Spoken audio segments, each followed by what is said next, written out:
आप सभी को प्रभु यीशु मसीह के मधुर नाम में जय मसीह की। हम परमेश्वर का धन्यवाद करते हैं कि इस रिकॉर्डेड संदेश के माध्यम से हम अपने घरों में रविवार की इबादतों में भाग ले सकते हैं और परमेश्वर की संगति में तमाम लोगों के साथ, परमेश्वर के विश्वासी बेटे बेटियों के साथ आराधना कर सकते हैं। आप सभी का आज के इस संदेश को सुनने के लिए स्वागत है और मेरा विश्वास है कि जो भी हम आज संदेश सुनते हैं वो हम सब के लिए आशीष का कारण हो। आइए हम प्रार्थना करें। परमेश्वर पिता, हम धन्यवाद के साथ आपके चरणों में आते हैं। आज के इस दिन के लिए आपका धन्यवाद करते हैं। इस पवित्र दिन में जबकि हम तेरे वचन को सुनते हैं, प्रभु हमारी सहायता मदद करें ताकि हम तेरे वचन को इन मुश्किल और परेशानी से भरे हुए दिनों में गहराई से समझ सकें कि तेरी हमारी ज़िंदगियों के लिए, हमारे परिवारों के लिए क्या इच्छा है। प्रभु अपने पवित्र आत्मा की सहायता हमें प्रदान करता कि तेरी सिद्ध और भली भावती इच्छा को जानकर उसमें आगे बढ़ सके। प्रभु यीशु मसीह के नाम से मांगते हैं, आमीन। अजीज़ों, आज के मनन के लिए जो भाग पवित्र शास्त्र में से लिया गया है वो है उत्पत्ति की पुस्तक, उसका 15 अध्याय, उसका 1 से लेकर 6 पद तक। उत्पत्ति 15 अध्याय 1 से 6 यहाँ पर इस प्रकार से लिखा है। इन बातों के पश्चात यहोवा का यह वचन दर्शन में अब्राहम के पास पहुंचा। हे अब्राहम, मत डर, तेरी ढाल और तेरा अत्यंत बड़ा प्रतिफल मैं हूँ। अब्राहम ने कहा, हे प्रभु यहोवा, मैं तो निर्वंश हूँ और मेरे घर का वारिस यह दमिश्क वासी एलिएज़र होगा, अतः तू मुझे क्या देगा? और अब्राहम ने कहा, मुझे तो तूने वंश नहीं दिया और क्या देखता हूँ कि मेरे घर में उत्पन्न हुआ एक जन मेरा वारिस होगा। तब यहोवा का यह वचन उसके पास पहुँचा, यह तेरा वारिस ना होगा, तेरा जो निज पुत्र होगा वही तेरा वारिस होगा। और उसने उसको बाहर ले जाके कहा, आकाश की ओर दृष्टि करके तारागण को गिन, क्या तू उनको गिन सकता है? फिर उसने उससे कहा, तेरा वंश ऐसा ही होगा। उसने यहोवा पर विश्वास किया और यहोवा ने इस बात को उसके लेखे में धर्म गिना। परमेश्वर के इन जीवित वचनों के पढ़े और सुने जाने पर हम सबको आशीष मिले, आमीन।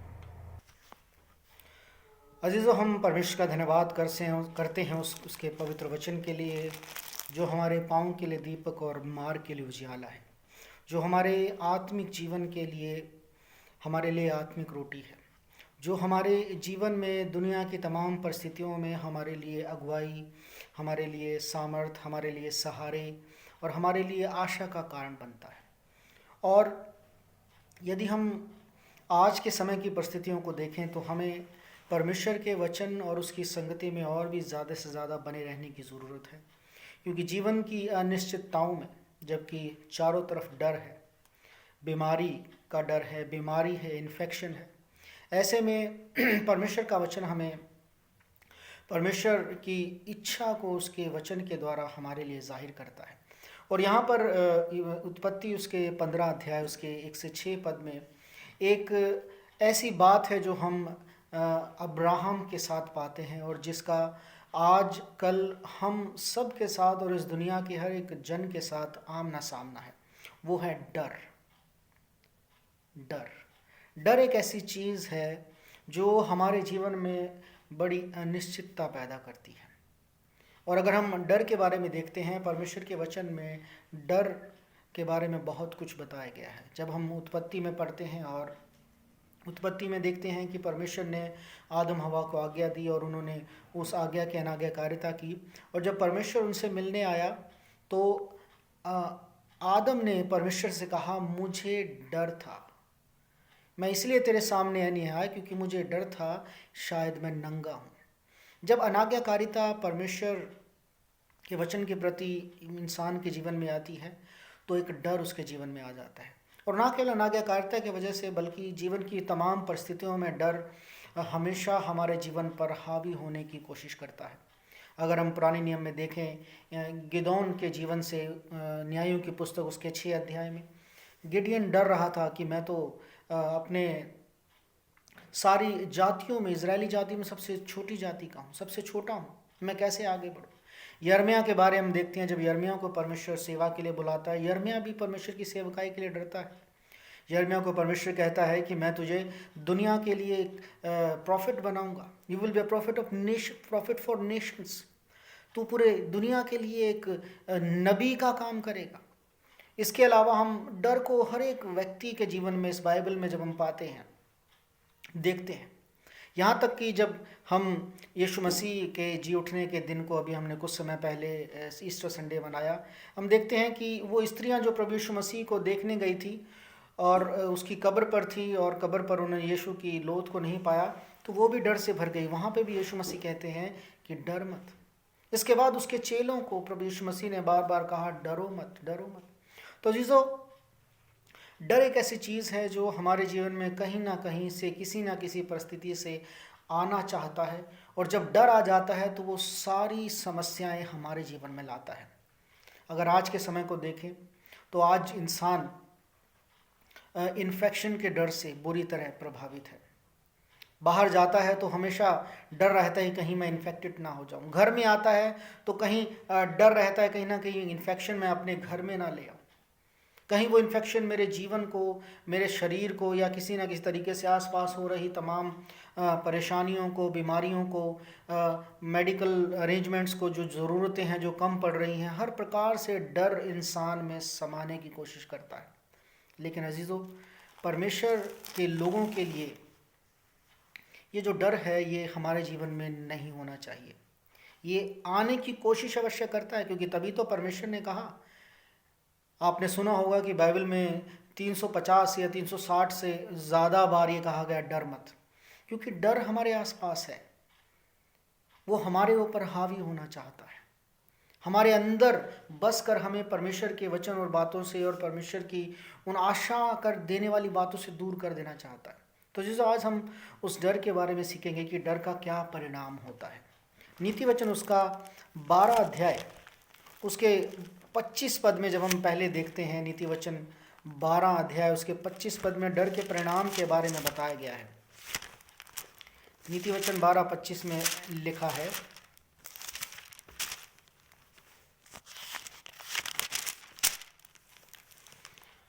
उदास मन दब जाता है परंतु भली बात से वो आनंदित होता है।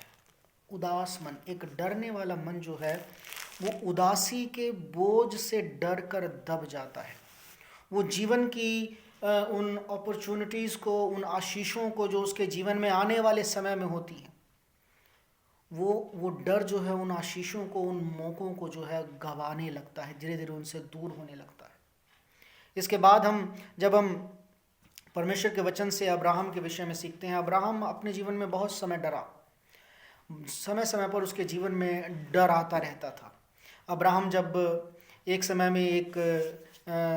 समय में अपनी पत्नी सारा के लिए झूठ बोलता है और वो कहता है कि वो मेरी पत्नी नहीं, मेरी बहन है। वो अपने जीवन में अपने मृत्यु के, अपने जीवन के डर से, अपने जीवन को खोने के डर से वो झूठ बोलता है। तो डर जो है वो हमें पाप की ओर अग्रसित करता है, हमें पाप में डाल देता है। तो डर जो है पहला परिणाम हमारे जीवन में लाता है कि वो हमें दबाता है, हमें हमारे जीवन में आशा की बातों को और आशीष के मौक़ों को से हमें दूर करता है। दूसरी बात, डर जो है हमें पाप की ओर ले चलता है, हमें पाप में अग्रसर करता है कि डर के द्वारा हम आज्ञाओं को परमेश्वर की तोड़ते हैं और परमेश्वर की आज्ञाओं को तोड़कर हम और भी ज़्यादा डर में दबते जाते हैं। उसके साथ साथ हम देखते हैं डर हमारे जीवन में क्या करता है। नीति वचन उसका 29 अध्याय उसके 25 पद में लिखा है, मनुष्य का भय खाना फंदा हो जाता है। फंदा ना, फंदे का मतलब क्या होता है, जब हम किसी चीज़ से बंध जाते हैं, हम इधर उधर मूव नहीं कर पाते। Fear stalls our life, it stops. परमेश्वर के वचन में लिखा है नीति वचन 29-25 में, मनुष्य का भय खाना फंदा हो जाता है, इट स्टॉल्स आवर लाइफ। ये हमारे जीवन को रोक देता है, ना आगे बढ़ने देता है, ना पीछे जाने देता है। हर तरफ से डर जो है हमें हमारे जीवन में रोक देता है।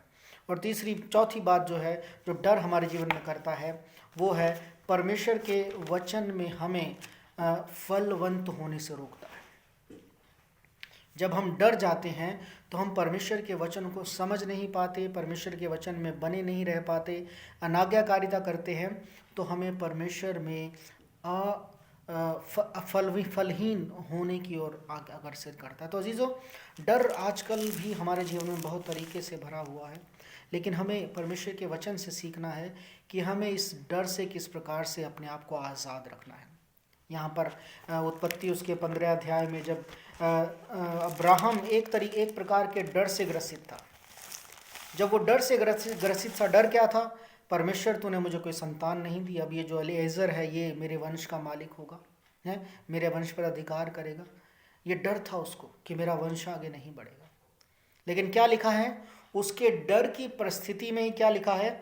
इन बातों के पश्चात यहोवा का यह वचन दर्शन में अब्राहम के पास पहुंचा और क्या लिखा है? हे अब्राहम मत डर।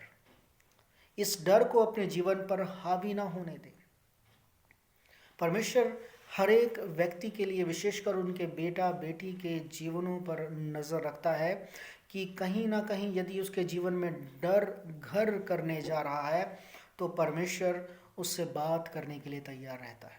अब्राहम के जीवन में यही था, डर था, और डर उसके जीवन को दबा रहा था, उसे अनाज्ञाकारिता की ओर ले जा रहा, उसे परमेश्वर में फलवंत होने से रोक रहा था। और डर के कारण ही वो परमेश्वर के वचन से दूर होकर सारा की जो दासी थी हाजरा के साथ इन्वॉल्व हुआ और इस्माइल के आने से उनके घर में समस्या पैदा हो गई। डर हमारे जीवन में बहुत सारी ऐसी परिस्थितियां पैदा करता है जिन्हें हम संभालने में असमर्थ हो जाते हैं। लेकिन परमेश्वर का वचन कहता है कि उस डर की परिस्थिति में ही लिखा है, परमेश्वर ने दर्शन से अब्राहम से बातचीत की और सबसे पहले यही कहा, मत डर, मत डर। जो डर तेरे जीवन में है उसको अपने जीवन पर हावी ना होने दो। तो अजीजों, हमें आज परमेश्वर के वचन में कुछ ऐसी चीज़ें हैं जो हमें अपने जीवन में जांचनी है कि हमें उस डर को अपने जीवन में घर करने से रोकना है। सबसे पहली बात तो हमें अपने जीवन के डर की जड़ को पहचानना कि वो डर क्या है। वो डर मेरी शारीरिक कमज़ोरी का है, वो डर मेरी अनाज्ञाकारिता का, डर मेरी बीमारी का है, डर अनसर्टेनिटीज़ का है, आर्थिक कमज़ोरी का डर है, समस्या क्या होगी, समस्या हमारे जीवन में आगे क्या आएगी। आज के समय में अगर हम देखते हैं बहुत सारी समस्याएं हैं, आर्थिक, सामाजिक, शारीरिक, बीमारी से संबंधित, पैसों से संबंधित, इमोशनली, हर प्रकार से हम डर से घिरे हुए हैं। और कहीं ना कहीं हम कमज़ोर होकर उस डर को अपने जीवन पर हावी होने का अगर समय या चांस देते हैं तो वो डर हमें दबा देता है, दबाना चाहता है। तो अजीजों, सबसे पहले हमें अपने जीवन में उस डर को पहचानना है कि उसका जड़ क्या है और उसके अनुसार परमेश्वर से प्रार्थना करनी है कि परमेश्वर मेरे जीवन में ये समस्या है। हम जब भी प्रार्थना करें तो हम केवल एक वाक्य में ये कहकर ना टाल दें, परमेश्वर तू तो सब कुछ जानने वाला परमेश्वर, मैं तुझसे क्या मांगू। अक्सर हम ये प्रार्थना करते हैं। हमें स्पेसिफिक होना है अपने जीवन में। मैं एक उदाहरण देना चाहूँगा अपने जीवन से। जब भी मैं हम अपने घर में कभी बात करते हैं कि मैं जब मार्केट में होता हूँ तो मुझसे पूछा जाता है कि क्या सब्ज़ी लाओगे, तो मैं पूछता हूँ कि क्या सब्ज़ी लाऊं। तो मेरे घर में अक्सर बात आती है कुछ भी ले आओ। तो कुछ भी में स्पेसिफिक कुछ नहीं होता, तो अक्सर मैं बहुत सारी बातें बनाता हूँ। तो हम अक्सर भी परमेश्वर से भी कई बार ऐसा ही कहते हैं, प्रभु तू कुछ भी कर दे, लेकिन हम उससे स्पेसिफिक नहीं कह पाते कि तू ऐसा कर। तो जब हम स्पेसिफिक नहीं हो पाते तो परमेश्वर को भी नहीं पता चलता कि उसने हमारे जीवन में क्या करना है। आप देखेंगे प्रार्थना में परमेश्वर ने वचन ने कहा कि जो कुछ तुम चाहो वो हो जाएगा। तो जब परमेश्वर प्रार्थना के लिए हमसे कहता है तो हमें स्पेसिफिक होना है कि परमेश्वर हमारे लिए क्या करे। हमें कुछ भी करने के लिए कुछ भी कहकर हमें परमेश्वर के सामने अपनी बड़ी लिस्ट नहीं रख देनी कि हमें परमेश्वर नहीं समझ पाते कि हमारे जीवन में क्या होना चाहिए। वो हमारी परिस्थितियों को जानते हैं, लेकिन वो हमारे जीवन से प्रार्थना में चाहते हैं कि हमें क्या करना है। तो ऐसे में डर जब हमारे जीवन में आता है तो हमें अपने जीवन को परमेश्वर के सामने प्रार्थना में जब रखना है तो हमें भी स्पेसिफिक होना है कि हम परमेश्वर से क्या चाहते हैं कि वो हमारे लिए करें। तो पहली बात है कि हमें अपने जीवन में डर की जड़ को पहचानना है कि उस डर का हमारे जीवन में क्या कारण है। दूसरी बात है कि क्या जो डर हमारे जीवन में है वो आत्मिक रूप से हमारे जीवन पर अटैक तो नहीं कर रहा है, हमारे आत्मिक जीवन को हिला तो नहीं रहा है, हमें आत्मिक रूप से कमज़ोर तो नहीं बना रहा है। हम पहला पत्रस उसके 5 अध्याय उसके 8 पद में पढ़ते हैं, सचेत हो और जागते रहो क्योंकि तुम्हारा विरोधी शैतान गर्जने वाले सिंह के समान इस खोज में रहता है कि किसको फाड़ खाए। जब किसी व्यक्ति के जीवन में डर पैदा हो जाता है तो वो आत्मिक रूप से वल्नरेबल यानी खतरे में आ जाता है।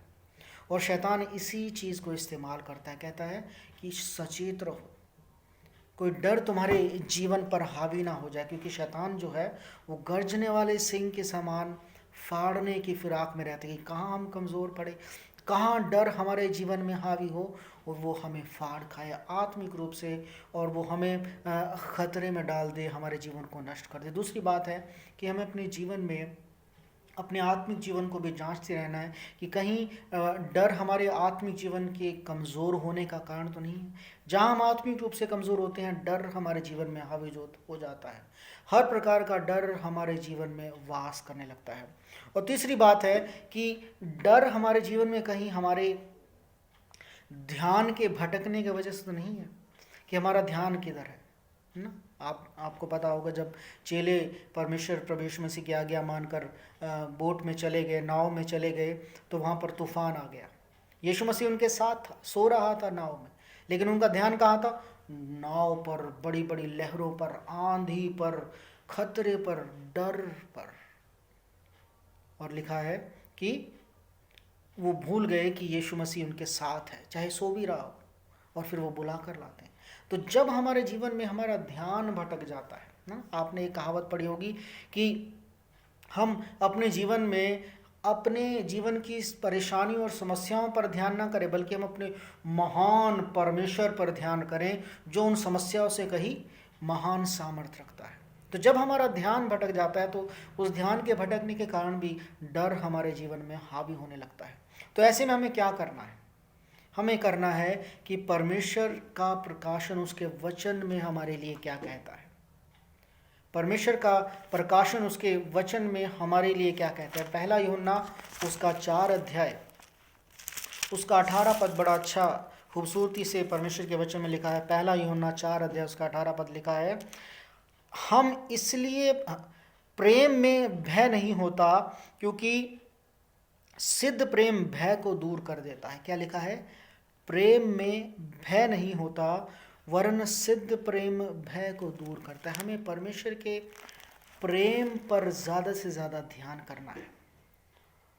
रोमियो 8 अध्याय में लिखा है आखिरी पदों में 36 से 39 में कि कोई भी चीज़ हमें उसके प्रेम से अलग नहीं कर सकती, चाहे प्रधानता हो, चाहे नंगाई हो, चाहे तलवार हो, चाहे सृष्टि या सृष्टि के परे भी कोई भी चीज़, हमें परमेश्वर के प्रेम पर ध्यान देना है।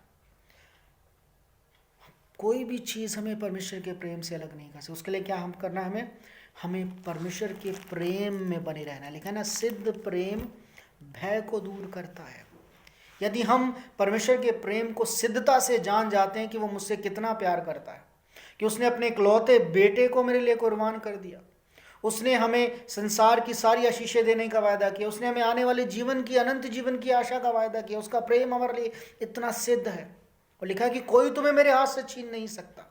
तो हमें अपने जीवन में उस डर को हटाकर परमेश्वर के प्रेम को, जो हमें सिद्धता में बढ़ाता है और जो हमें डर से छुटकारा देता है, उस पर नियंत्रण, उस पर ध्यान करना है। हमें परमेश्वर के सिद्ध प्रेम पर ध्यान करना है। और दूसरी बात, जो दूसरा तिमोथेयुस उसका 3 अध्याय उसके 16-17 पद में लिखा है, संपूर्ण पवित्र शास्त्र परमेश्वर की प्रेरणा से रचा गया है और उपदेश और समझाने और सुधारने और धर्म की शिक्षा के लिए लाभदायक है, ताकि परमेश्वर का जन सिद्ध बने और हर एक भले काम के लिए तत्पर हो जाए। हमें परमेश्वर के उपदेश, समझाने और सुधारने और शिक्षा देने वाले लाभदायक वचन पर अपने ध्यान को लगाना है, ताकि हम सिद्ध बनते जाएं। मतलब हम डर को पहचान कर उसे अपने जीवन पर हावी ना होने दें, बल्कि परमेश्वर के वचन को जाने। लिखा है कि डर मत, डर मत, डर मत, मैं तेरे साथ हूँ। डर मत, परमेश्वर का वचन हमें अगुवाई देता है। और तीसरी बात, भजन संहिता उसके 19 अध्याय उसके 8 पद में जब हम पढ़ते हैं, भजन संहिता 19:8 में लिखा है, यहोवा के उपदेश सिद्ध हैं, हृदय को आनंदित कर देते हैं। हमें परमेश्वर के उपदेश पर ध्यान देना है। परमेश्वर ने किस प्रकार से इतिहास में काम किया, कर रहा है, पर वर्तमान में काम कर रहा है और भविष्य में भी काम करेगा, क्योंकि हमारा परमेश्वर जीवता परमेश्वर है। He is a living God, और हम उसके बेटे बेटियां हैं। हम चुना हुआ राजपदधारी समाज हैं। हम ये जानें कि परमेश्वर का उपदेश पहले क्या था, कैसे उसने विश्वासी लोगों के जीवन में, जब वो डर में रहते थे, अंधकार में थे, परेशानियों में, मुसीबतों में थे, हर प्रकार का डर उनके जीवन में था, उसने उनके जीवन में काम किया। और आज हमारे जीवन में भी वैसे डर नहीं, लेकिन अलग तरीके के डर हैं, लेकिन आज वो हमारे जीवन में काम करने के लिए तैयार है। हमें उसके उपदेश पर ध्यान रखना है जो हमारे हृदय को स्थिर रख करने के लिए तैयार है। और चौथी बात, फिलिपियों उसके 4 अध्याय उसका 8 से 9 पद में जो अक्सर हम पढ़ते रहते हैं, जो हर एक विश्वासी के लिए अक्सर बड़े प्रोत्साहन का कारण होता है। फिलिपियों 4 अध्याय उसका 8 से 9 पद लिखा है, इसलिए हे भाइयों, जो बातें सत्य हैं और जो बातें आदरणीय और जो बातें उचित हैं और जो बातें पवित्र हैं और जो बातें सुहावनी हैं और मनभावनी हैं, अर्थात जो भी सद्गुण और प्रशंसा की बातें हैं, उन पर ध्यान लगाया करो। 9वें पद के आखिर में लिखा है, यदि हम ऐसा करेंगे तब परमेश्वर जो शांति का सोता है तुम्हारे साथ रहेगा। तो जीजो, हम अपने जीवन में इस बात को जाने कि हमारे जीवन में बहुत सारी बातें हैं, लेकिन हमें सत्य, आदरणीय, उचित, पवित्र, सुहावनी, मनभावनी, सद्गुण और प्रशंसा की बातों पर अपने ध्यान को लगाना है, ताकि परमेश्वर की शांति हमारे जीवन में बनी रहे, ताकि डर हमारे जीवन से दूर बना रहे, हम डर को अपने जीवन से दूर भगाते रहें। और 5वीं बात जो है, परमेश्वर के वचन में लिखा है, उत्पत्ति उसके 15 अध्याय उसके 5 पद में, जब हम परमेश्वर यहोवा को अब्राहम से बात करते हुए पाते हैं, जब डर उसके जीवन को घेरने लगता है तो परमेश्वर क्या कहता है, उत्पत्ति उसके 15 अध्याय उसके 5 पद में, और उसने उसको बाहर ले जाके कहा, परमेश्वर ने, यहोवा ने अब्राहम को बाहर ले जाके कहा, आकाश की ओर दृष्टि करके तारागण को गिन, क्या तू उनको गिन सकता है? फिर उसने उससे कहा, तेरा वंश ऐसा ही होगा। और उसने यहोवा पर विश्वास किया। तो हमारे जीवन के ऐसी डर की परिस्थितियों में हमें परमेश्वर की, उसके वचन की, उसकी प्रतिज्ञाओं की पॉसिबिलिटीज़ को देखना है, उनको जानना है, उनको पहचान कर अपने जीवन में परमेश्वर पर विश्वास करना है, जिसके द्वारा डर हमारे जीवन से दूर रहे। परमेश्वर कहता है, तू तारों को गिन सकता है, मैंने उन्हें बनाया है, लेकिन मैं गिन सकता हूँ। तू ऐसे नहीं पहचान सकता कि मैं तो तेरे जीवन में क्या करने की सामर्थ्य रखता हूँ। इसलिए मुझ पे विश्वास कर। जो परमेश्वर तेरे साथ साथ चल रहा है, तेरे आगे पीछे चलता है, मेरे साथ चलते हुए मेरी सामर्थ्य पर विश्वास कर, तो अपने जीवन से डर को दूर भगा और परमेश्वर के वचन की बातों पर विश्वास कर। और 15:6 के आखिर में हम लिखे हैं, उसने यहोवा पर विश्वास किया। जब हम परमेश्वर पर विश्वास करते हैं तो डर अपने आप हमारे जीवन से दूर होने लगता है। तो अजीज़ों, इन कठिन परिस्थितियों में हम परमेश्वर के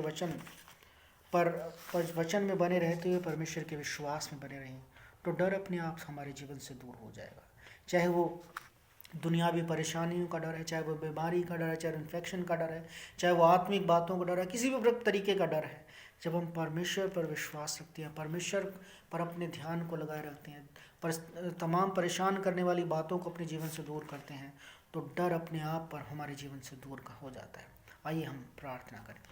परमेश्वर पिता, हम धन्यवाद करते हैं अब्राहम के इस जीवन के उदाहरण से, कि जब वो अपने जीवन में भयभीत हुआ, डर उसके जीवन को घेरने लगा, तो प्रभु तूने उसके जीवन से बातचीत की, तूने उसे दर्शन दिया प्रभु, और उसे ये समझने की पहचान दी कि प्रभु किस प्रकार से हमारा जीवता परमेश्वर हमारी केयर करता है और हमारी सहायता मदद करने के लिए तैयार। प्रभु, आज तेरे जन और इस दुनिया का हर एक व्यक्ति उस इन्फेक्शन और बीमारी के डर से है, या प्रभु जी उस बीमारी के डर के कारण प्रभु जी लॉकडाउन्स और तमाम रेस्ट्रिक्शंस की वजह से जीवन में बड़ी परेशानियों का सामना कर रहा है, चाहे वो आर्थिक है, चाहे वो जीवन की या पारिवारिक कोई भी समस्या। प्रभु जी, हम प्रार्थना चाहते हैं, इन सब बातों में हम अपने ध्यान को केवल तेरी उपस्थिति पर, तेरे वचन की बातों पर, तेरे उपदेशों पर और तेरे सिद्ध प्रेम पर लगाना चाहते हैं, ताकि इन सब बातों के द्वारा तेरा प्रेम हमारे जीवन में बसा रहे और हर प्रकार का डर हमारे जीवन से दूर हो। प्रभु, हमारी सहायता और मदद कर, और हमें अपने सिद्ध प्रेम में सिद्ध बनाता जा। प्रभु यीशु मसीह के नाम से मांगते हैं, आमीन। परमेश्वर आप सबको आशीष दे, परमेश्वर आप सबको अपनी सुरक्षा में रखे, परमेश्वर आप सबको उसके सिद्ध प्रेम में बनाए और बढ़ाए। परमेश्वर आप सबके साथ हो।